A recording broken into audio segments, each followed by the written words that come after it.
So hi hello friends, మన channel కొత్తగా చూసినట్లయితే సబ్స్క్రైబ్ చేసుకొని పక్కన బెల్ ఐకాన్ క్లిక్ చేసి ఆల్ పైన ట్యాప్ చేయండి.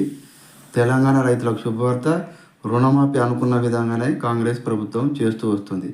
కాంగ్రెస్ అధికారంలోకి రాకముందు ఇచ్చిన హామీలను రేవంత్ రెడ్డి సర్కారు నెరవేరుస్తూ వస్తుంది.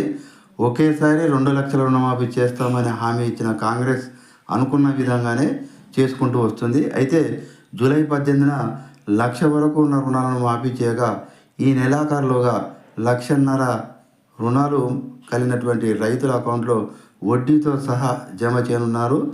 ఆగస్టు 15లోగా 2 లక్షల రుణాలు కలిగిన రైతుల ఖాతాల్లో డబ్బులను జమ చేయనున్నారు.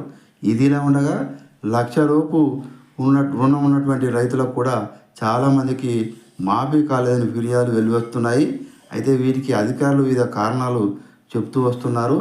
రేషన్ కార్డులో ఎంతమంది రుణం తీసుకున్నా ఒక్కరికి మాత్రమే మాఫీ ఉంటుందని కొన్ని జిల్లాల్లోని అధికారులు రైతులకు చెప్తూ వస్తున్నారు. అయితే కుటుంబంలో ఎంతమంది రుణం తీసుకున్న వడ్డీతో సహా కలిపి 2 లక్షల వరకు రుణమాఫీ చేస్తామని సీఎం రేవంత్ రెడ్డి చెప్పిన సంగతి తెలిసిందే. అయితే అర్హత కలిగిన ప్రతి ఒక్కరికి కూడా రుణమాఫీ అవుతుందని వీటిపై త్వరలోనే క్లారిటీ ఇస్తామని కూడా మంత్రి తుమ్మల నాగేశ్వరరావు ఇటీవల స్పష్టం చేశారు.